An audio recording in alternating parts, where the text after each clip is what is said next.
Las Lomas de Tecamachalco no es solo un fraccionamiento residencial, es una promesa de seguridad. Casetas vigiladas, accesos controlados, calles silenciosas y edificios donde se supone que el peligro no entra. Ahí vivía Paulette Guevara Fara, una niña de 4 años, con una discapacidad motriz y del habla que hacía imposible que se moviera con libertad. No podía caminar largas distancias, no podía pedir ayuda a gritos. En teoría, estaba en el lugar más seguro del mundo. La noche del 21 de marzo de 2010 transcurrió sin señales de alarma. Paulette regresó dormida de un paseo familiar y fue acostada en su cama, rodeada de cobijas y muñecos. Su madre, su padre y las niñeras siguieron su rutina habitual. Puertas cerradas, luces apagadas, silencio.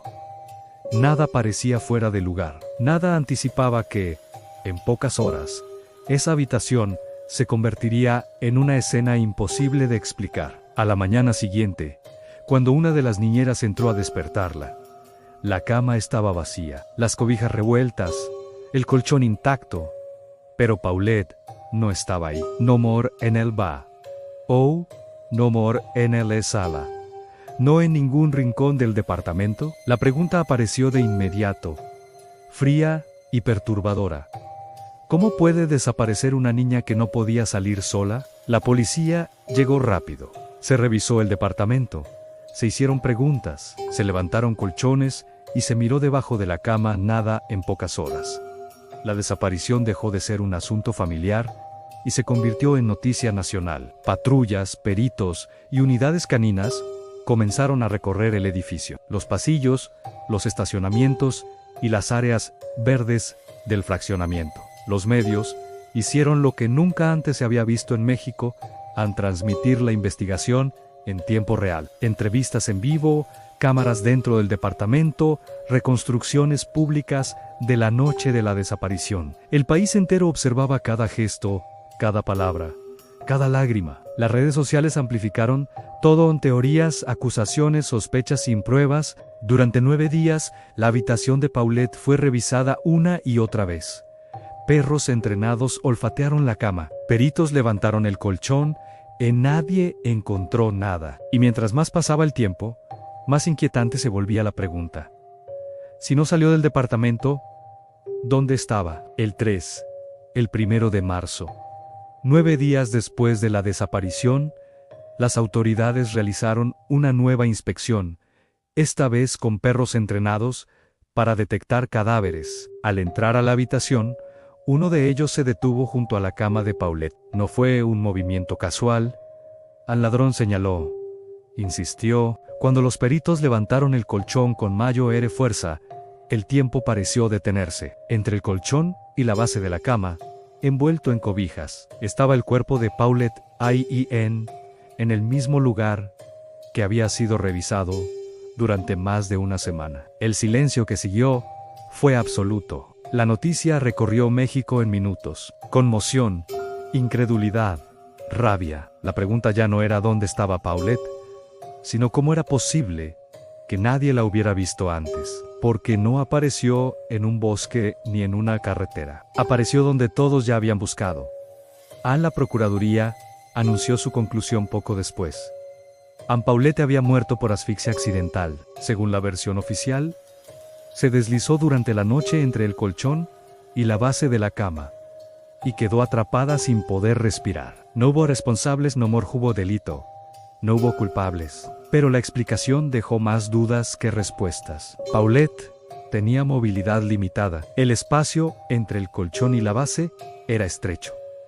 Los perros no alertaron durante días. El cuerpo no generó el olor esperado. Y varios peritos habían revisado ese mismo lugar anteriormente, sin notar nada extraño. Expertos, periodistas y ciudadanos comenzaron a cuestionar la versión oficial. No desde la especulación, sino desde la lógica. Algo no encajaba. Y cuando una explicación no logra cerrar todas las preguntas, la desconfianza se instala. El caso fue cerrado, pero la discusión nunca terminó. La familia se fracturó. Las niñeras desaparecieron de la vida pública y las autoridades defendieron su investigación. Sin embargo, para millones de personas, la historia quedó inconclusa. A lo largo de los años, documentales, libros y análisis independientes han vuelto una y otra vez sobre el mismo punto las inconsistencias. Cada aniversario revive el debate. Cada nueva generación descubre el caso y se hace la misma pregunta. Paulette se convirtió en un símbolo, no solo de una tragedia infantil, sino de la fragilidad de la verdad cuando el sistema falla. Porque si una niña puede desaparecer y aparecer en su propia cama, entonces el verdadero misterio no es lo que pasó esa noche, sino todo lo que nunca se explicó. Era una madrugada tranquila en las lomas de Tecamachalco, una zona donde se suponía que nada malo podía pasar. Pero esa noche, algo rompió esa ilusión. Una niña de 4 años desapareció sin dejar rastro, en su propia cama. Durante 9 días, México entero buscó a Paulette Guevara Fara, mientras cámaras, policías y perros rastreaban cada rincón de su casa. A nadie la encontró, hasta que apareció justo donde todos ya habían buscado. Este no fue solo un caso policial, fue un espejo de un país, de su sistema de justicia, de su prensa y de nosotros mismos. Porque, más allá del misterio, hay una pregunta que sigue helando la sangre. ¿Cómo puede desaparecer alguien en el lugar más seguro del mundo? Antes de comenzar, si te apasionan los casos que sacuden la historia y te hacen cuestionar la verdad detrás de lo evidente, suscríbete y activa la campanita. Queremos saber de ti. ¿Desde qué país o ciudad estás viendo este video? Déjalo en los comentarios. Queremos conocer hasta dónde llega esta historia. Tras el hallazgo del cuerpo, la atención dejó de centrarse en la búsqueda y se desplazó hacia las personas que habían estado cerca de Paulette. Cada gesto previo fue revisado con lupa. Las entrevistas pasadas se reprodujeron una y otra vez. El tono de voz, las pausas, las lágrimas, incluso el silencio, comenzaron a interpretarse como posibles señales de culpa. La madre fue quien recibió el mayor escrutinio. Sus declaraciones públicas, llenas de seguridad, al afirmar que su hija estaba viva, fueron reinterpretadas a la luz del desenlace. Algunos señalaron contradicciones, otros hablaron de reacciones exageradas.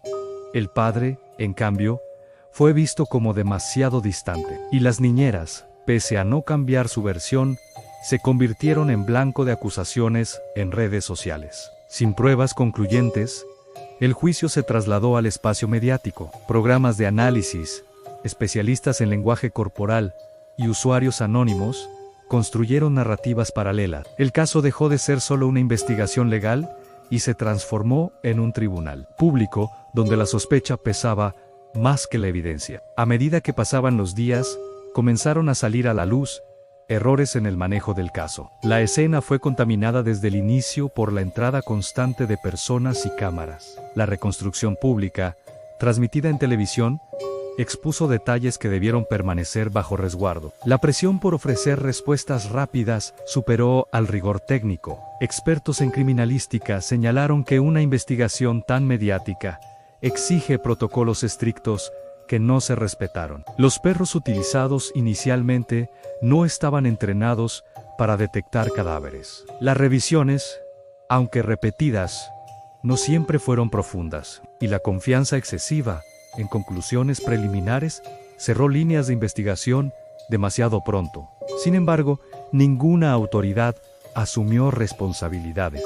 El mensaje fue claro: hubo errores, pero no culpables. Para la opinión pública, esa postura solo reforzó la idea de que el sistema prefirió protegerse a sí mismo antes que esclarecer completamente la verdad, aunque, oficialmente terminado, el caso Paulette siguió vivo en la conversación social. Cada nuevo reportaje, cada documental, cada libro, reavivó las dudas. Versiones alternativas comenzaron a circular con fuerza: que el cuerpo no estuvo ahí todo el tiempo, que alguien lo colocó después, que hubo encubrimiento. Algunos peritos y periodistas afirmaron, años más tarde, que incluso dentro de la investigación hubo incredulidad. Revisiones fotográficas mostraban el colchón levantado días antes, sin que nada apareciera. Declaraciones anónimas hablaban de presiones internas para cerrar el caso y evitar un escándalo mayor. La justicia, sin embargo, nunca reabrió el expediente. No hubo nuevas diligencias ni investigaciones independientes oficiales. Así, el caso quedó suspendido en un limbo, cerrado en el papel, pero abierto en la conciencia colectiva.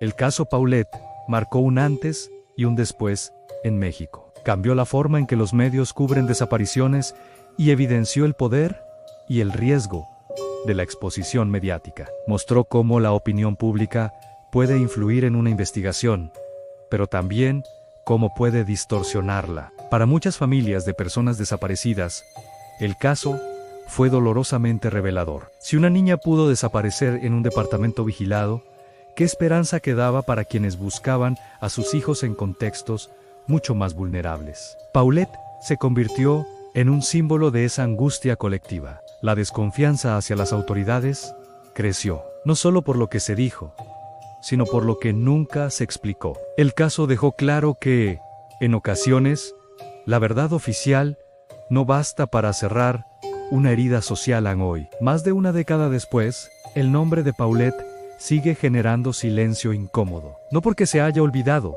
sino porque representa una pregunta sin respuesta. ¿Fue realmente un accidente?